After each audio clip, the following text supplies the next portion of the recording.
नमस्कार, मी आहे मायमाऊली. तुम्हाला जर कोणी नावं ठेवत असेल, कमीपणा दाखवत असेल, तर तुम्ही काय करता? मी काय करते हे मी तुम्हाला सांगते. माझ्या आयुष्यात, माझ्या नात्यात अशी बरीच लोकं आहेत, जे मला कमीपणा दाखवतात, नावं ठेवतात. मग मी काय करते, अशा लोकांपासून थोडी दूर होते.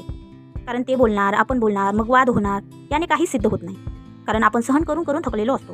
आणि एक वेळ अशी येते, आपली कुणाशीच काही म्हणायची इच्छा नसते. आपला खरेपणा, खोटेपणा. कारण आपल्याला माहीत असतं, आपण काहीही म्हणलो तरी समोरची व्यक्ती त्याला जे समजून घ्यायचं असेल तेच समजून घेणार. त्यासाठी हे बघा बायकांनो, दूर राहून तुम्ही तुमचं आयुष्य प्रामाणिकपणे जगा. तुम्हाला कुणाला स्पष्टीकरण द्यायची गरज पडणार नाही. तुम्हाला ज्या ज्या गोष्टीसाठी हिणवलं त्या त्या गोष्टी तुम्ही करून दाखवायच्या. तुम्हाला स्वयंपाक येत नाही म्हटलं की स्वयंपाकात एक्सपर्ट व्हायचं. पैसे कमवता येत नाही म्हटलं की कष्ट करून पैसे कमवून दाखवायचे. कारण तुमच्या वागण्यावरूनच लोक तुमचं नाव घेतील, तुमचं कौतुक करतील. फक्त तुमचं चांगलं वागणं सोडू नका. नाहीतर काही बायका अशाही असतात, कुणी काहीही म्हणो त्यांना काहीच फरक पडत नाही. एक म्हण आहे बघा, नळी फुंकिली सोनारे, इकडून तिकडे गेले वारे. म्हणजे एका कानाने ऐकायचं आणि दुसऱ्या कानाने सोडून द्यायचं. आणि कुणी काहीही म्हणलं तरी निर्लज्जासारखं आयुष्य जगायचं. मग तुम्ही कोणत्या कॅटेगरीतले आहात?